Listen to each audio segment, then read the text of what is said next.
Hi, it's Chris Titley here. As part of the Higher Learning with Outposter podcast series, I'm joined once again by Ben Pullen, the founder of Outposter. Ben, how are you? Hey, I'm well. Thanks, Chris. How are you? Very well, very well. The sun is shining. We're here in early November and it's starting to ramp up in terms of business and the silly season as well. But let's get back on to Yeah. business, Ben. Outposter has positioned itself as BPO evolved and emphasizes values like full time employment, managed services, and work from home flexibility. What was the turning point or key insight that inspired you to break away, I suppose, from the traditional BPO model and create this new approach? Yeah, I think with the traditional BPO model, like it's been great, and I think it was a great probably introduction or version 1.0 of remote work or outsourcing. The problem with a lot of providers, though, is they're providing just the people on the ground, the boots on the ground, and the chair and the desk, and that's, as I said, that's great for probably 40% of the market. But I firmly believe that there's a big piece of the market, around 60%, that need to have a managed service. So when I say a managed service, that's where you have product experts on the ground to provide continual training to your staff. So, a person working or a business working in the finance sector might not necessarily know how software development or graphic design should be managed. So we can provide that management and oversight so they can still get access to the talent without the need to have management on the ground with them. And Ben, a big part of, I suppose, this model is the company culture, the Outposter company culture. Can you talk about your company culture, how you've progressed and evolved that company culture, and also how you've progressed in scaling into new markets like North America? Yeah, well, I think, look, culture has to come first. I think that sets the standard for pretty much every facet of your business. If you look at any winning team, sports team around the world, it's generally the culture that comes first. And I think if you set that right, number one, you attract the right people, and number two, the people understand the expectations of them and the direction the company's moving in. And there's a real buy-in from the staff as well as from our own clients to really see the vision about what we're doing. I mean, you raised the point previously about full-time employment. We offer part-time services to clients all the time, but we make sure that the employees stay full-time with us, so they get their same benefits, they get the same access to the full-time wage that they always want. So we're kind of, I guess, a bit anti-gig work. So I think we had the rise Yep. and maybe plateauing of gig work services. I don't need to mention their names. Everyone knows who they are, and they're great for a lot of people. But for a lot of employees that really want stability, then we want to provide a platform that provides that, as well as provides the clients what they want, which is on demand on demand work. And for people that want long term stuff, there's that as well. I'm interested to know around the process around a person working remotely, then also being part of an organization, how they understand the business, how they understand the business processes, and I suppose to maximize their effort into fulfilling the particular roles that the company is asked of. Yeah, so you mean like around how they're our employee, they're our staff member, but they're working for a client. So I guess there's probably a culture Correct. Yep. push and pull between the two, right? So, and I think that's really important that we firmly embrace the staff as they are an Outposter team member, but they're working for that particular client the same way an ad agency would. So while we try to be really selective about who our clients are and make sure that our values are aligned, I think that's probably a big key to it as well. But obviously, it's not always perfect. But we work hard to establish what we think is a great baseline culture that permeates through every part of the business. So whether they're working for a firm in the US or working for a firm for Australia, there's a certain connective tissue between everything that we do that flows through what we do to ensure that everyone's happy, they understand the goals, they understand their expectations, and more importantly, they can have fun. I was just going to touch on that for a second. You did mention North America. I mean, the work can come globally. Outposter is a Brisbane-based business and dealing with a number of Australian firms. But can you talk about your North American presence and the North American growth?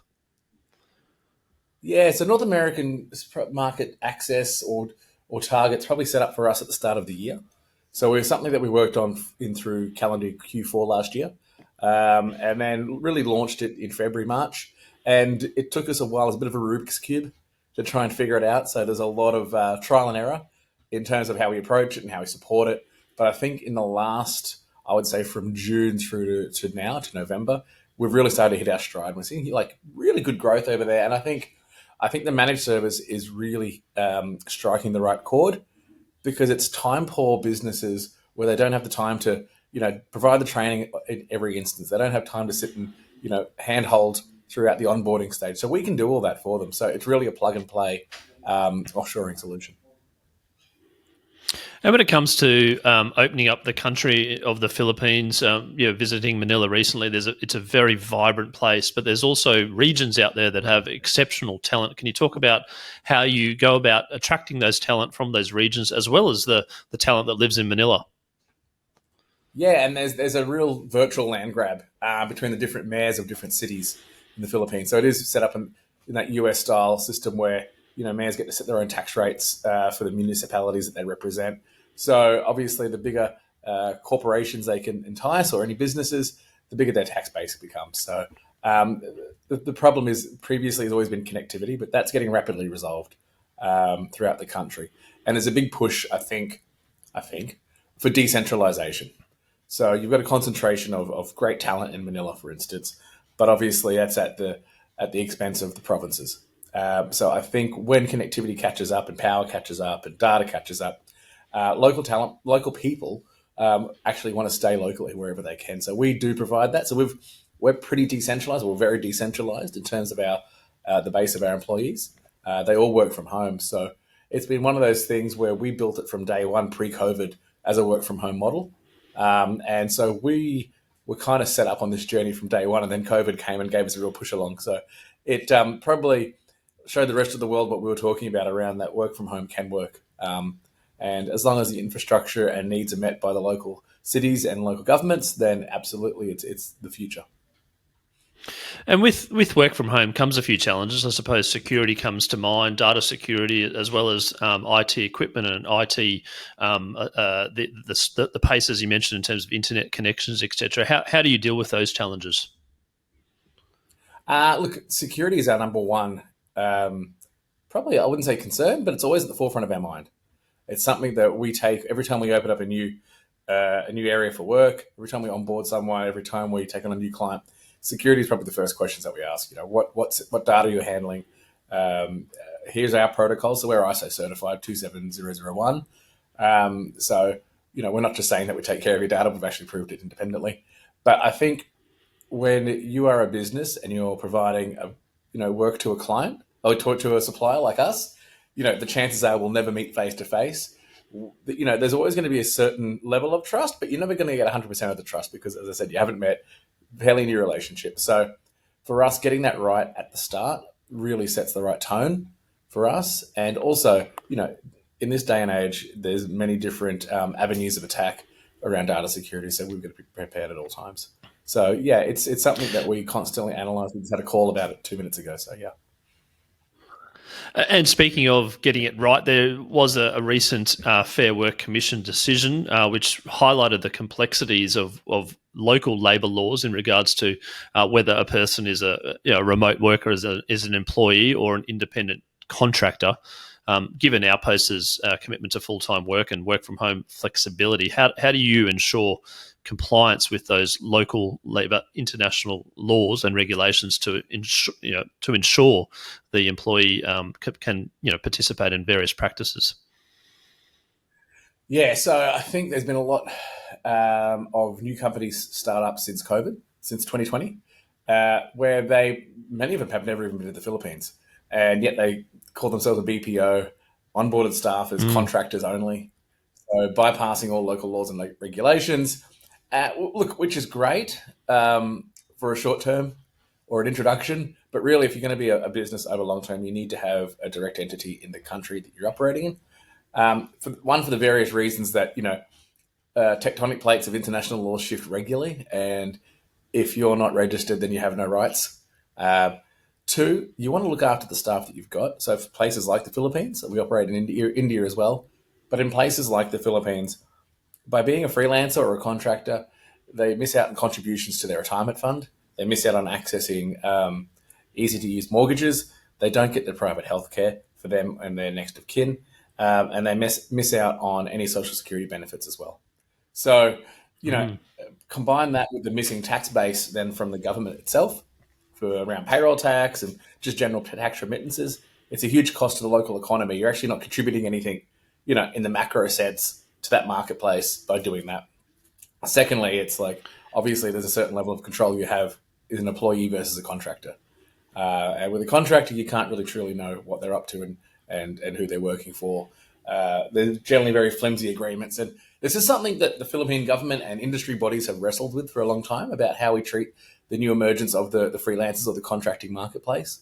And I think, the Philippines largely was at a loss about how to deal with it because obviously there's that many different paths, coming in from different countries, setting up, contractors in their country.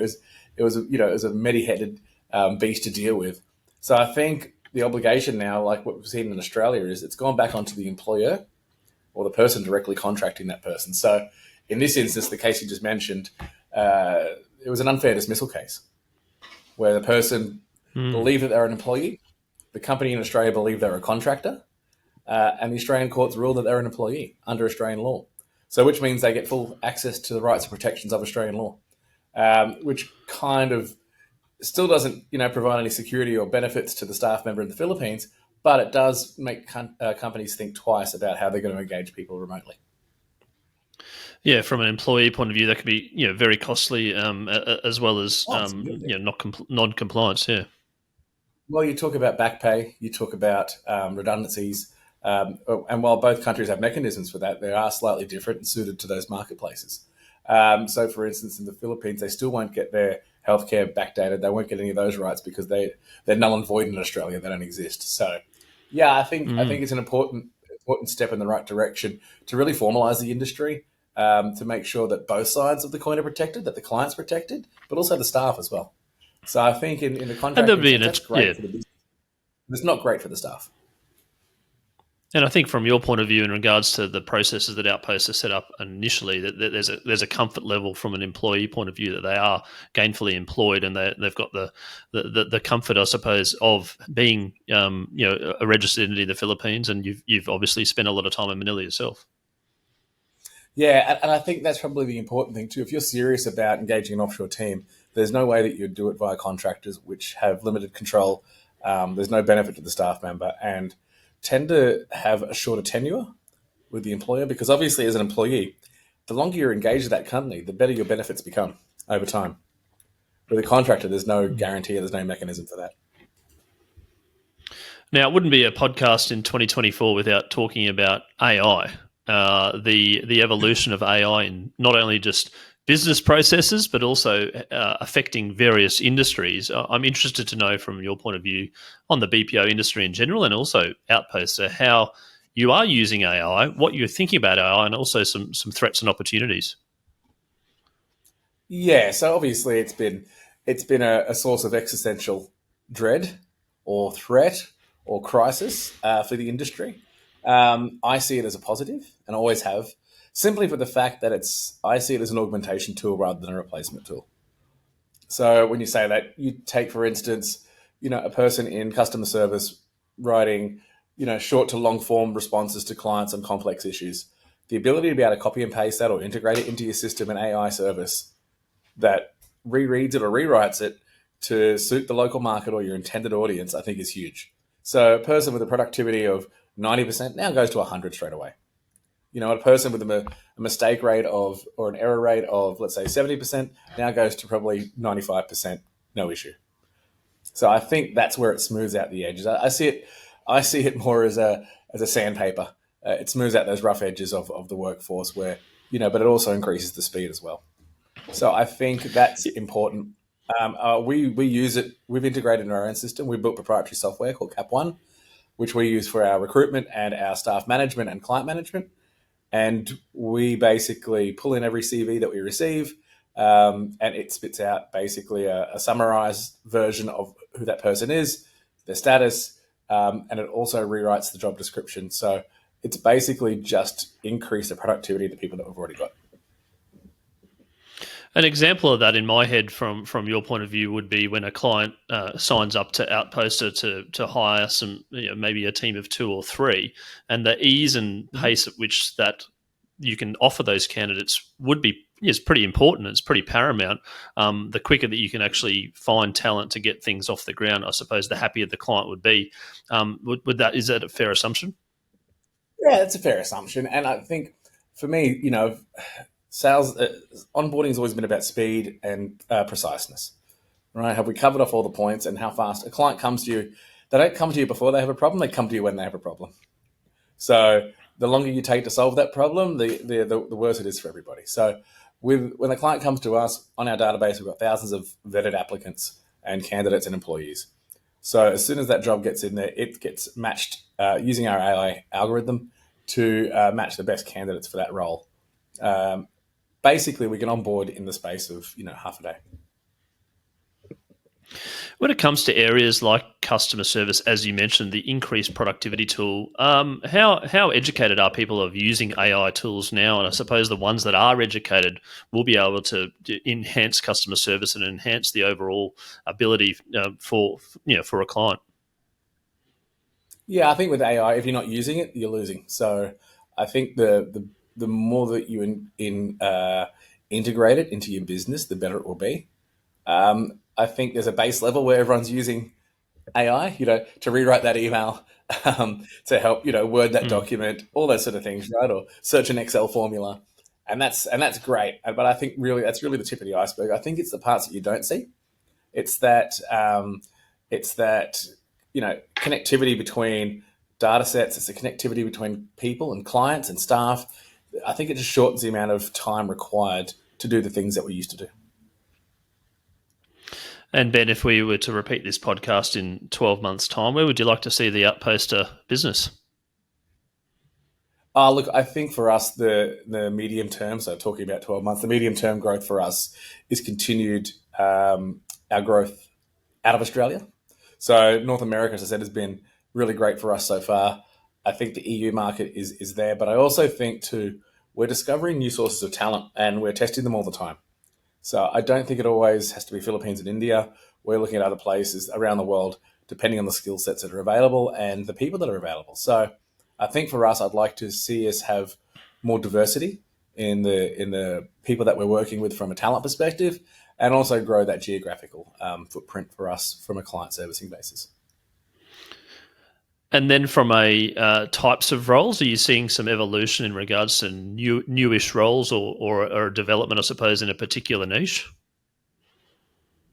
No, we're not seeing huge changes from where we've seen it in the last couple of years. Certainly, financial services are huge, and I think numbers are the universal language, so that really makes it a great fit for what we do.